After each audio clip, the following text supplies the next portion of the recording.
self-reliant India. How is this self-reliant India? Is this a new terminology or we are just reinventing the wheel? So this is all we are going to have during the panel discussions. So the first 35 minutes will be having the panel discussions with both the panelists, Dr. Mitra and Rotary Somashekhar. And after that 35 minutes, around 25 minutes or so, we'll be having question and answers.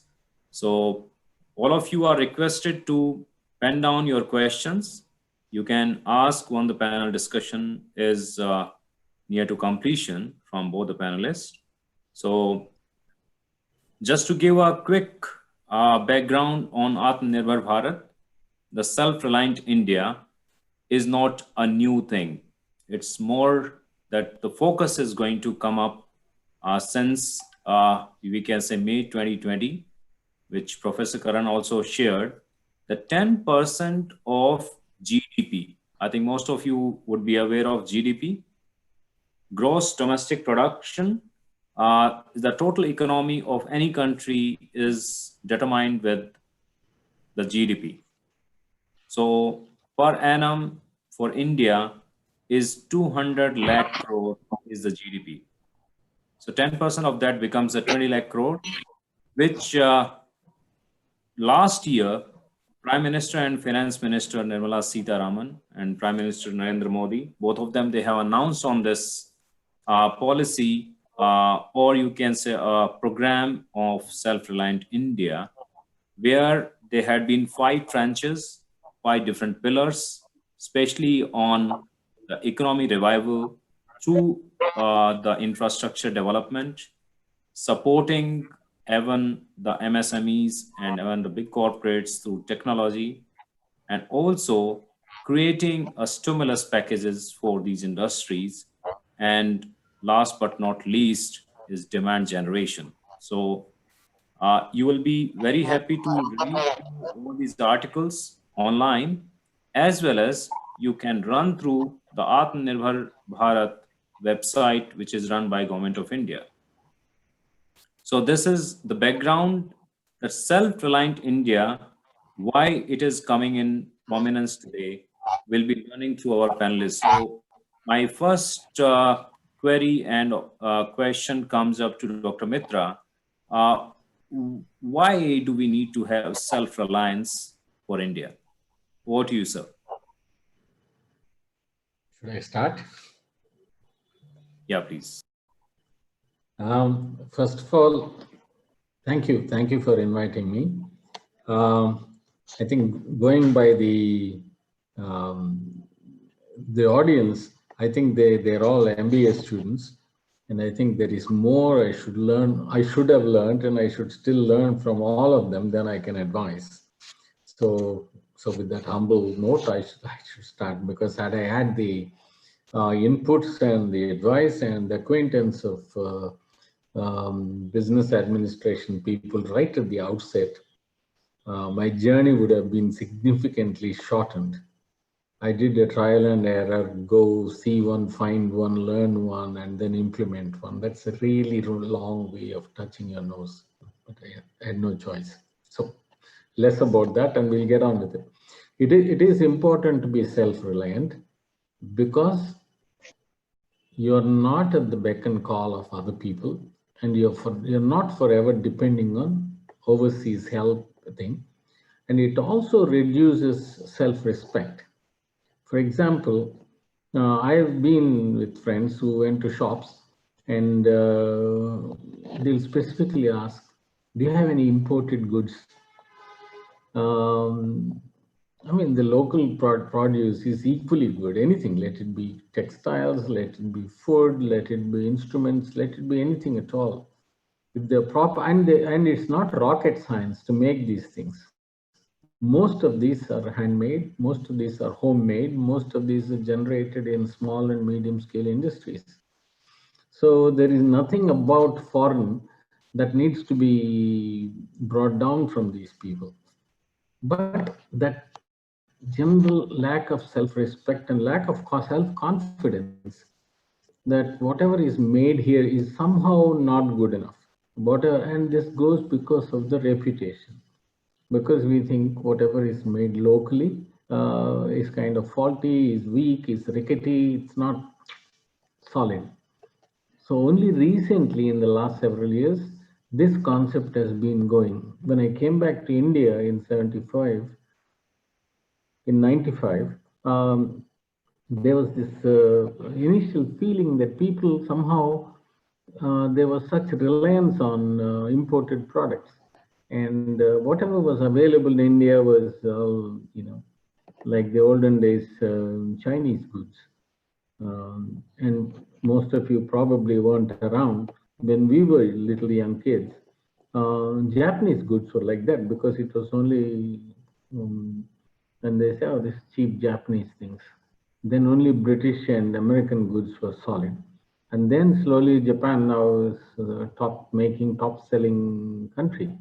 And then came China, and they said, oh, cheap Chinese products. There's nothing cheap or plasticky about Chinese goods, and they make everything from aircraft carriers to fighter jets. So they've caught up. And today nobody can switch on and off their stuff. And so every country has to be self-reliant, and especially a country size of India, with over 1.2 billion people, needs to be self-reliant. And this in terms of food, it has to be self-reliant in food, in infrastructure such as housing, water supply, and etc., etc. And it has to be self-reliant in industry. Industrial infrastructure, you have to be self-reliant. And most can be made. Much as we may dislike China or have political, not all of us, some may have disputes with China, still there are lessons to be learned because that's the only comparable model to us. And this is because they're same sizes as more or less. And in 1949, when they became, the government changed, were more poverty stricken than we were. They had no industry, they had nothing. They were so backward, it was appalling. From there, they went on and limped along. And in only 1980s, with the new, like in India, when Manmohan ji came and set up the new economic policy, in 1980s, Deng Xiaoping started their new economic policy. And in a short span of 30 years, they rocketed that country almost, they overtook most of Europe.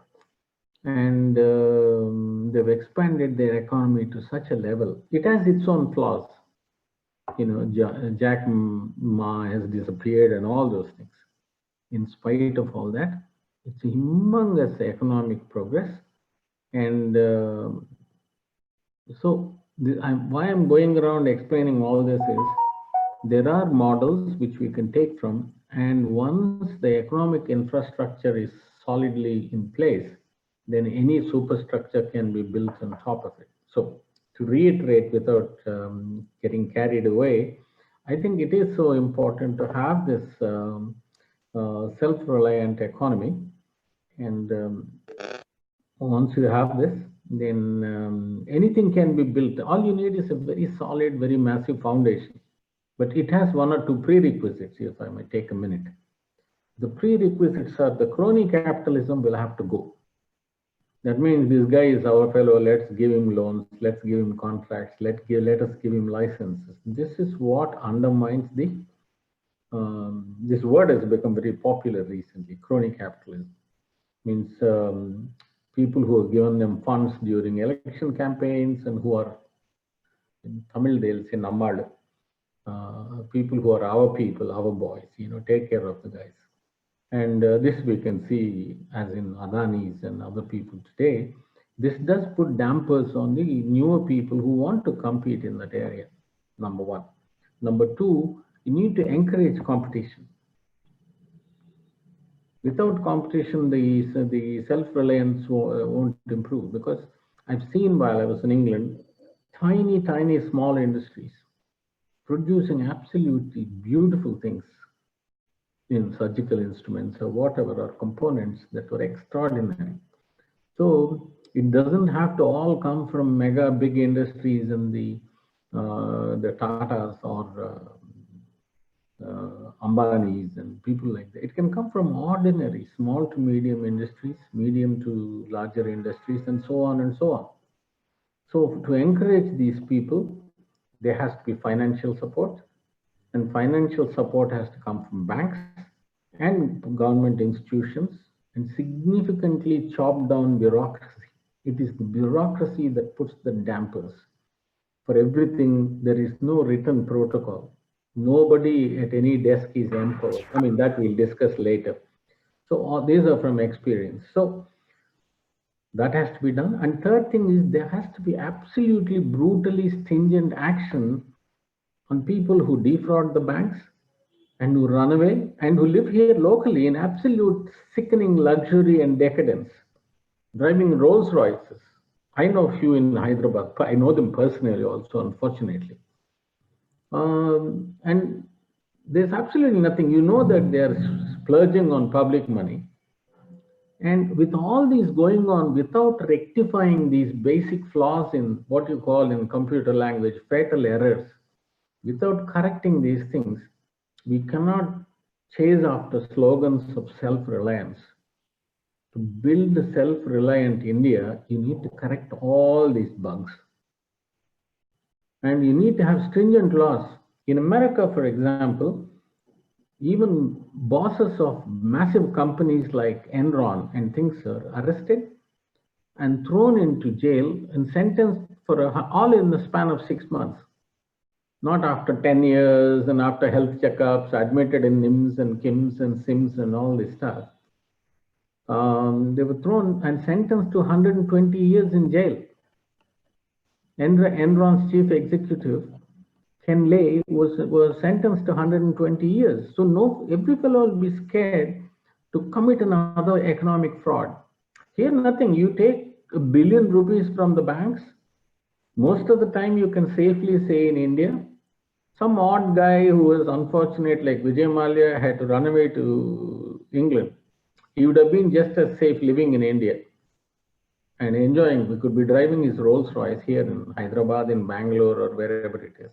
So less of the politics of it. But my whole point is, in order to implement Atmanirbhar Bharat, you have to, first of all, rectify all the messy problems at the ground level. Once you have done this, everything grows on its own automatically. The banks will have enough funds, the government will have enough. So there needs to be a political will. It is not enough to give political slogans, but you need to have a political will to be absolutely ruthless in enforcing these things, and at the same time encouraging the newer boys and girls to come and set up their own shops, industries and workshops and whatever it is, and to develop. All these things will come together and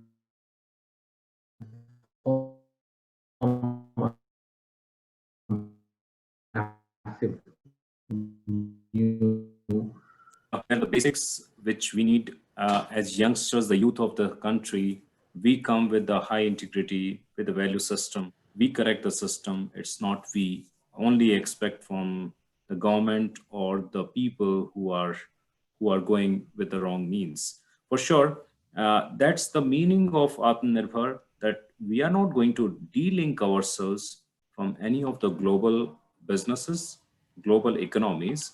Rather, we will be connecting very strongly with them. We'll be connecting within India also strongly with each other to ensure that globalization is also connected with the localization. That means we strengthen ourselves first, and that connectivity happens with the global forces in a meaningful way, where we engage each and every Indian through the engagement, where they get rights to earn, rights to spend, and rights to live peacefully in this country. How to make it happen? Let's learn also our second panelist, Rotary Somashekhar. Sir, what do you think about the self-reliant India which is now, the way to go for all Indians. What is your opinion? How do we take it forward? Once again, good morning to everybody, and Mitra has given a very great insight in a larger perspective. So, in shorter views, so India is a growing economy and it's a big market. Yeah, may I Today, request you to be a little louder, Somashekhar? Thank you. so well, India is a growing economy. Are you able to hear me now? Yeah. Perfectly fine, sir. Thank you. And it's a big marketplace. Today, if you are seeing so many international brands coming into India, is a sign that the purchasing power of certain sector of people is increasing. It is a place where companies can take advantage of earning revenues and profits. If you see this with this pandemic, the world has almost hit a reset in various sectors. SMEs and micro small mid enterprise sector, that is, are a good start, and government is supporting that today. Think about it. There is a lot of innovation around. How did micro loan system develop in rural areas? Yelahanka itself has so many small self-revenue generating initiatives, which Rotary also supports. Example like making cotton masks, cotton shopping bags, growing mushrooms, etc. So, um, so that is how you'll one is be able to view in today's world. Over to you, Brij. Anything missing, you can take it on.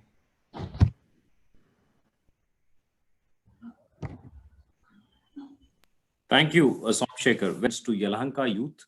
So this is where the interlinking of the society, different factions, different stakeholders will come up. When we will understand the local needs, local demands, and this will certainly help our economy to flourish. I'll give an example to all of you. I was just going through one of the story on Atmanirbhar Bharat, and I could see the self-reliant India happening at village level. One of the very strong story which I can share with each one of you is that one of the lady in Munger district in Bihar, how she is making self-reliant India, and I'm connected to that lady. She is called as Green Lady. You can even just put in Google Munger Green Lady. Has converted her village into a very green village. Around that area, there used to be drought. Today, there's a big rain coming up. They are able to have good agriculture, good harvesting. And today, that lady is being called in many business schools, B schools, to deliver. And she's complete illiterate. Let me tell you also, all of you, that at her level, she was able to inspire on the local need of a farmer. A simple need was how to get the harvest. If you do not have rain, you do not have water, what is to be done? So what she did is she engaged each of the villager along with her, and today she has converted that drought land into a green land. Another story which was I was reading in morning today is regarding one blind person who is from Indian Institute of Management, Bangalore, our own Bengaluru. I would like to really request you all to go through the website and see his name is Mr. Bhargav. Go through his story. He has turned blind over a period of years due to some disease, and today he understood that he is not able to be digitally connected with the world. So what he has done is he he has invented, he has made sure one app for the blind people. This app is developed by himself. It is user friendly for all the blind people. And I was so inspired that I must share with you all today that the need of Bharat is not going to be determined by any external world power, whether it is any country I don't want to name here. We need to first identify our own needs, and we have to also give those, I think some, okay, yeah, sorry about some intervention. So we need to have those unmet requirements, demands from our own society, and how do we fill in those demands from our own manufacturing, our own services. And with this, I would like to also request Dr. Mitra, as he has, you know, catalyzed one of the business to this level where he's commanding a position where he's only one person across the globe who is making the plant-based vitamin D replacement for human as well as for animals. So I'll request him that how this thought process came in his mind that he needs to come back to India, he needs to do something for this country, and also becoming self-reliant for himself and making this, at least this segment, self-reliant for India. Over to you, sir. Yeah, when I left England, I'd been there already for about 18, 20 years. And then in India at that time was Sir Manmohan's time. And so the economy was booming and so on and so on. So one gets an idea, now is the time to get into India and see what we can do there. England will always be there. That hasn't changed in 100 years, or at least post-war. So I said, you can always, if there is any problem. So I even had return tickets when I came to India. The idea was to stay here for a year, and then, no, I didn't come with any great ideals and things like that. But I thought maybe this is a good time to go to India and see what we can do. And we're all younger by 25 years then. And I thought, you're fired by more, I've been like Bridge's age. So you're fired by enthusiasm, and I thought, no, we should do something in India. So I came, and then I was inspired by a friend of mine called Varaprasad Reddy, who is the MD of Shanta Biotech, who made the first hepatitis B vaccine. I mean, there's always an inspirational factor. People who can get inspired originally are the great guys. I'm not one of those. So I told him, he took me to his factory, his biotech factory in Maychell one day. And I was amazed. It was absolutely glowing steel and chrome and glass and, the vacuum partitions and dust-free environment and things like that. And very stylishly dressed people walking in and out. Till then, my idea of a chemical laboratory was one of those things we had in college in Tamram, in Chennai. The one with the typical wooden tops and scratches on it, names written, and all that. So when I saw this, I was truly amazed. At that time, I was practicing in Apollo here. Then I realized I was inspired, and I thought, you should do something. What's the point of having blood and gore on your hands all through your life? Something different has to be done like this. So that started me off to see what else can be done. So I asked Varaprasad, how did you, he's a battery, he's an engineer. He's not a biotechnologist by any means. So I asked him, how did you come to do this?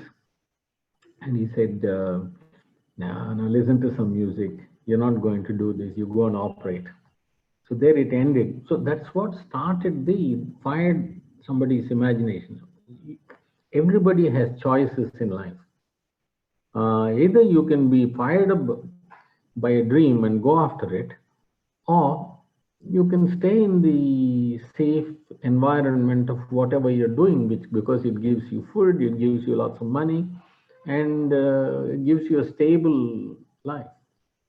And at this time, I'd like all you young people to remember a quote that fired and defined my life when I was a third year medical student.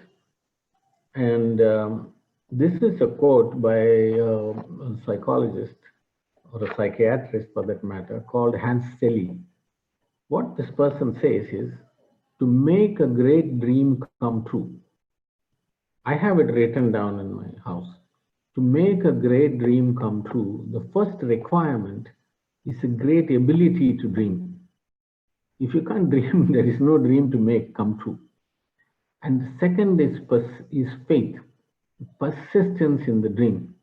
All great achievers, I'm not one of those, but all great achievers in the world have pursued a single-minded great dream. And so there it was. So I said, what is there? Surgery will always be there. So let me try this for some time. So I jumped off the ship or the plane without a parachute. But I had no idea what biotechnology was. Absolutely nothing other than to spell it. And so I appointed an MBA guy, thanks to MBAs. And I employed him to travel all the way from Jammu, RRL, all the way down to Kerala, and traverse all within Delhi IIT, Bombay IIT, and so on and so on and so on.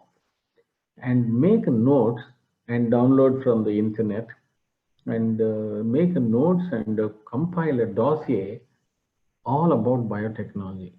Who are the greatest intellectual property thieves in the world, and so on and so on. Some staggering facts came out. After that, then I had no product what to choose.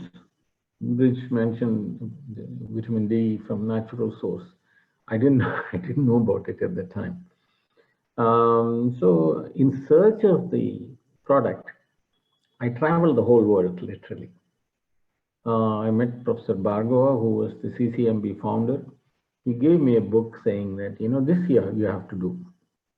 This is about DNA fingerprinting for seeds to prevent companies like Monsanto and those people who are infringing onto your food independence. So he said, this will prevent the sale of fake seeds, which is responsible for the deaths of thousands of farmers. So I took this project and went to America, and there I traveled a few universities, and they look and asked them, can you share your tech? Can we enter into some agreements to share some technologies to do this? They looked at it and said, this project is meant for governments. It was that size. They said, this project is for governments. It's not for a private individual or a company. I went and visited some companies which do DNA fingerprinting. And these companies were about 2,500 square feet. That's how big they were. Out of that, more than 1,000 was administrative space. So disappointed, I came back. I stopped over in London. Then I went to Manchester Metropolitan University.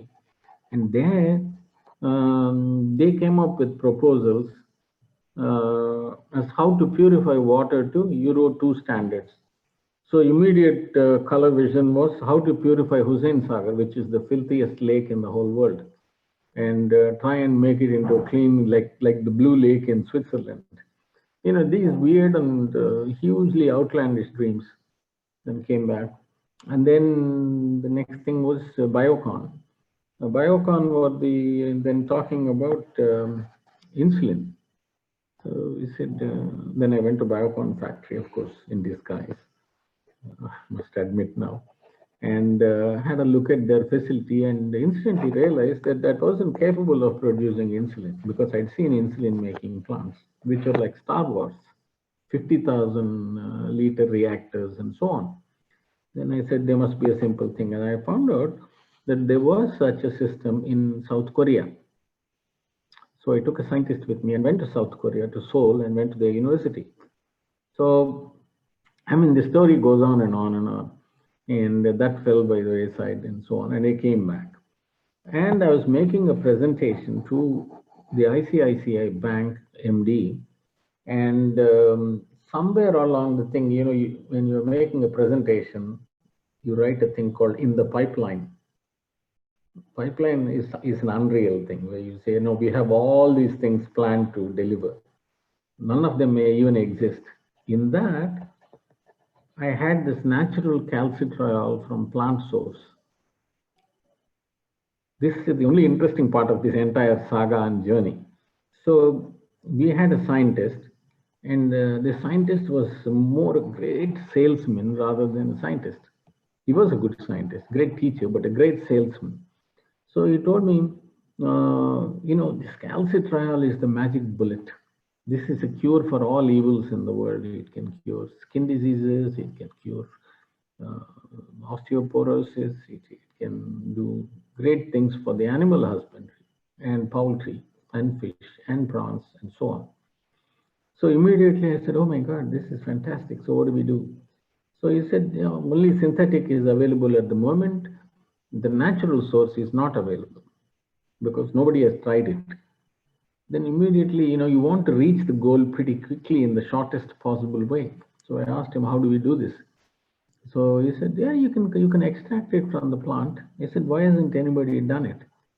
Yeah, it's a bit of a problem, but it can be done. So I said, okay, how much is there in a kilo of leaf? 400 micrograms. The microgram is a thousandth of a milligram. So I said, okay. Then I calculated, I am very bad in sums. So we calculated that in order to invite Bill Gates for lunch, we need to have at least 100 acres and start manufacturing this stuff. There was no precedent. Nobody had grown this plant in captivity or in farming. And so how do you start this thing? So first thing was, this is called reverse engineering in a very bad way. I don't advise any of you good MBAs to follow this line. I'm only giving you this story to tell you how not to do things, or maybe do things differently.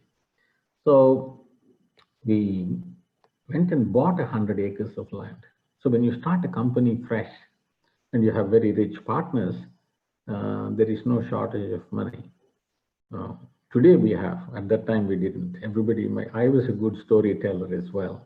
So I told them, I showed them the numbers, and I had a good MBA who did all the calculations, Excel sheets, and said, we can do it like this, and so on.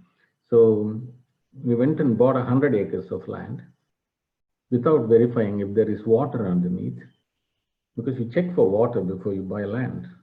And then what do? We went and put a dozen or 14 bore wells in there and we built a village there with dwellings, with everything, with roads, with drivable roads, all that. And then we grew these plants. How do you start the first plantation? We went and nicked a branch from a botanical park, planted it with the root paste, planted it, and then it grew and gave seeds and things. And this was real time. And then we had to plant and develop a mother nursery from there. This infrastructure building took a year, then so on. And then we were told, this is how it all started. And then we grew, and this whole exercise and journey up till today has taken 20 years. That's a significant part of my life. And out of this 20 years, it was only in the last 2 years we started making any serious money. Till then, it was full of difficulties. Because you need to produce enough, you need to purify it, you need to quantify it, you need to analyze it, and then you need to market it, which is an entirely different skill, which we lacked. We were talking science in all the presentations and so on. Go and tell people, what are the science, what is the molecule, what is the molecular structure, and how the chickens eat this molecular structure and produce hard shells and so on. Nobody was interested, or at least most people were not interested. You need to tell them what are the numbers. You give this, you get so many. Now we are doing that. You put this stuff, X milligrams will cost you so much. It will give you so many safe eggs, good eggs, more milk, more this, more prawns, whatever. And this we learned, but everything was trial and error and learning. This was because no knowledge, lack of research, no good advice. So today we have, but it has costed me 18 years of my life and 18 years of my surgical practice, which was giving me more income at that time when I left it than I earn today. But we were just fired by determination to do it. You have to do this somehow. Once you get into it, you can't get out. It's like getting into an operation. You can't abandon it in the middle because the operation gets difficult. You have to finish it, come out, close it, find a way and get out. You can't, however difficult it becomes, you can't leave it in the middle. And the bank is there sitting, breathing down a neck. So this was how it is. So if I can remember where I started Brij, so I came to India not knowing what I actually wanted to do, and having come not inspired by Bharaprasad, and then started something without actually having a clear roadmap. So my advice to the youngies will be, you need to have a clear short-term, long-term plan, and you need to have adequate finances. You need to have good advice from proper MBAs, and then somebody who can do Excel sheets and who can work out numbers. And then you need to have financial support from sympathetic banks, and have finances, good partners who can put in enough money so that you're not running out of petrol every 10 miles. So these are some of the things. And, you know, so what is there? And I have no morals to give the youngsters, but what I can say is these are my lessons I've learned at the cost of my entire life. So, you know, since you guys are all quite young still, you can save at least 20 years of your life if the planning is perfect. Amazing. And it's truly inspirational that you have summed up your experience of life in a few minutes. For the benefit of all youngsters like us, and of course, I hail the leadership of all the youth here to make the country, our own Karnataka, our own Bengaluru and Yelahanka self-reliant first. And then we move to change the world by making these units self-reliant.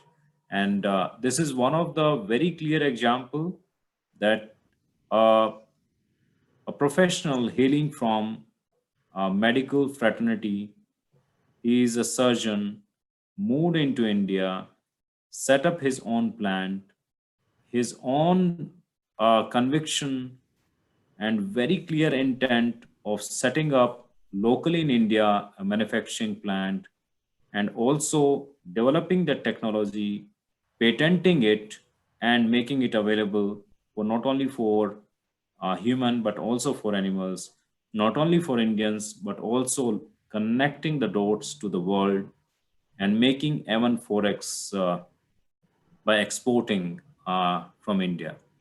So that is truly inspirational. And I love to have a few minutes from our second panelist, Somashekhar, before we go for question from all the MBA and the students here present.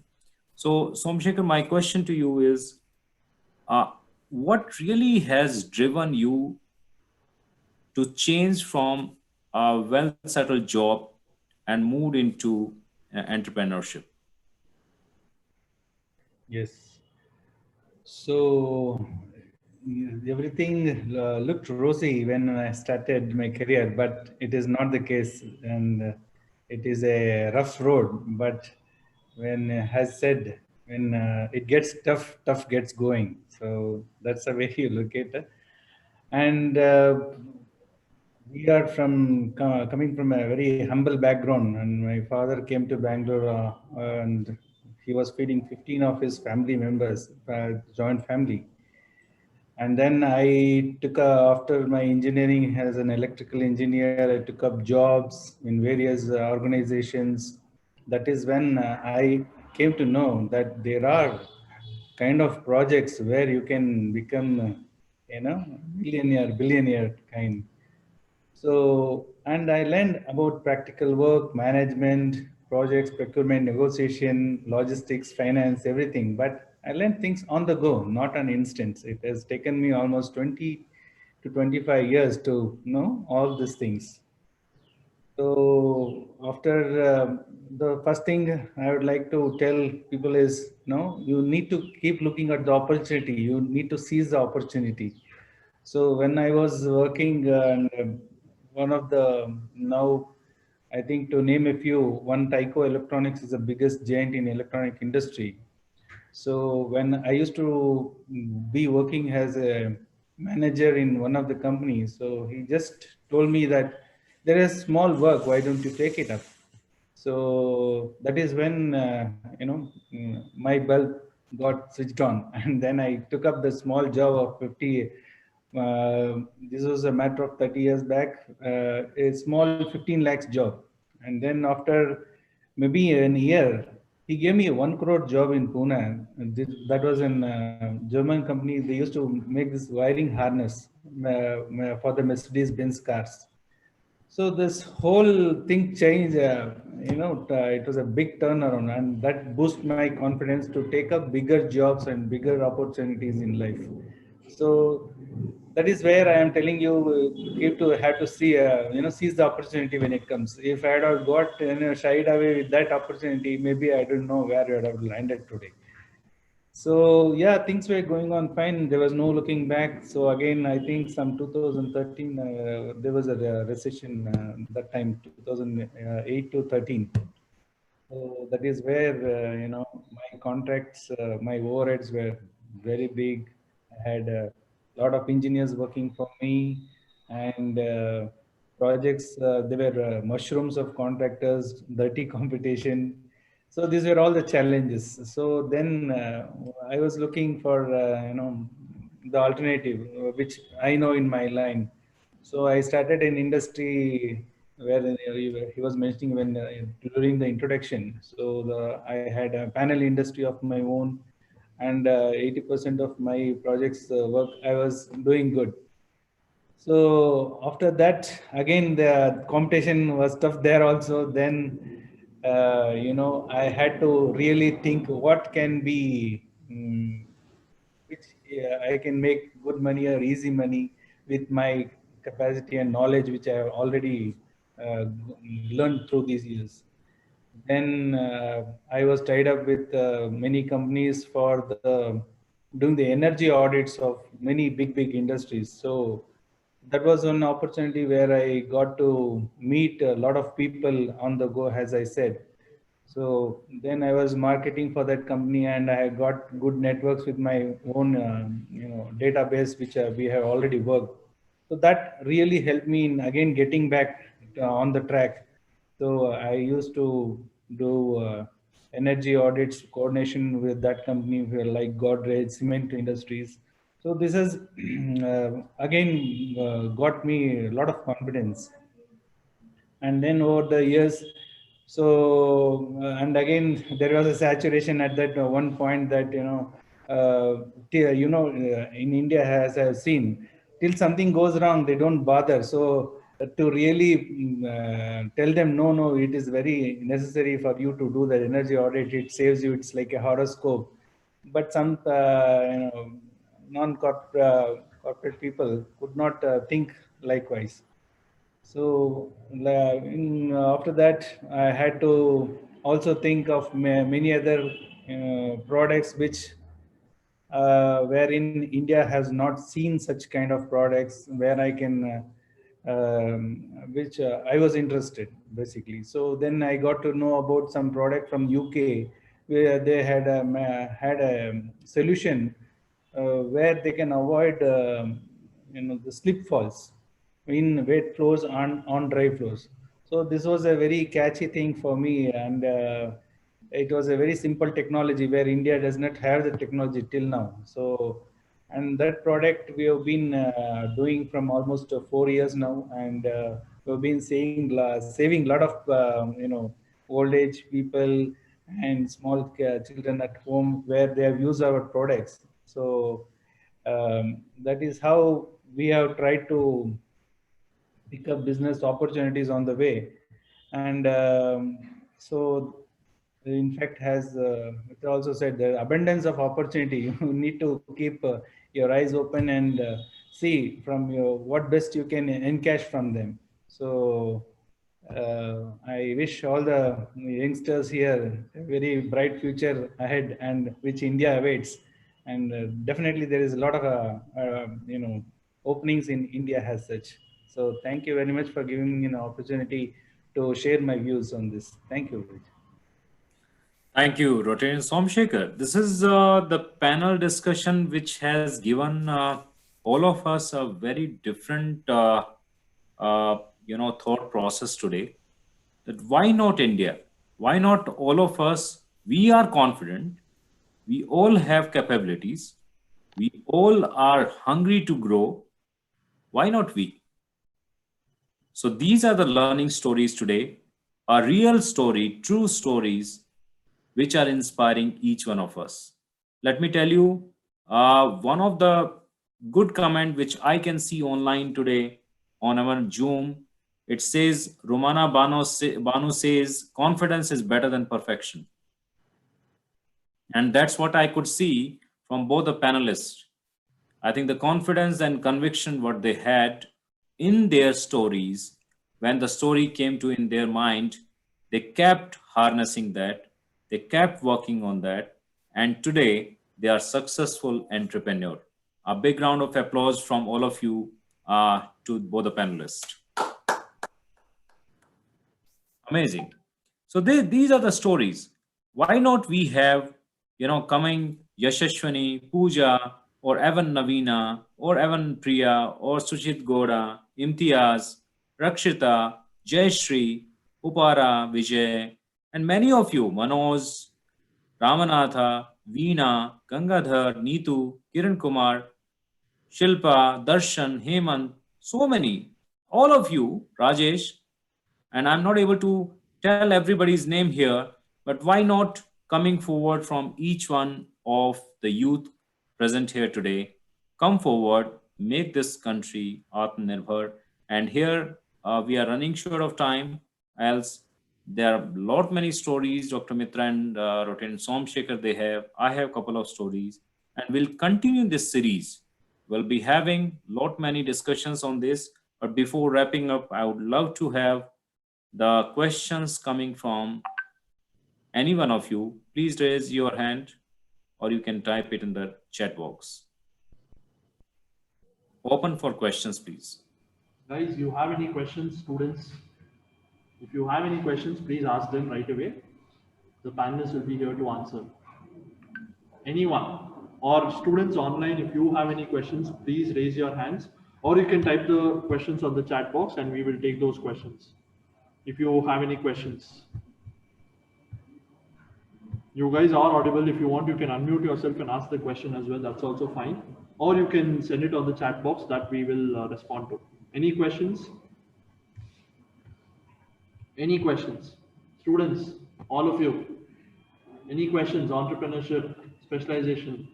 Most of you want to start your own business. Any questions? Oh, everyone has understood everything. I see. It is often the case. Looks like it, sir. Okay. Thank you so much, sir. Somashekhar sir, Mitra sir, for sharing your stories with us. I mean, obviously, when we look at you, it always gives our students more inspiration to set up their own business rather than working elsewhere. So it has been a wonderful panel discussion where the participants got a lot of insights about Atmanirbhar Bharat and the Make in India initiatives, along with your own stories as to how you were able to set up your own business. The day would be incomplete without thanking all those people who have been instrumental in the success of this panel discussion.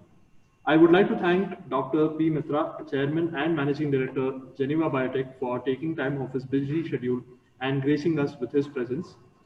His views and insights during the panel discussion were very enlightening for the audience members gathered here. I thank you, sir. I would also like to thank Rotarian Somashekhar AG, Proprietor, Dhanalakshmi Enterprises, for making himself available for this panel discussion and giving us a complete overview about the topic and contributing some valuable points to this panel discussion. Thank you so much, sir.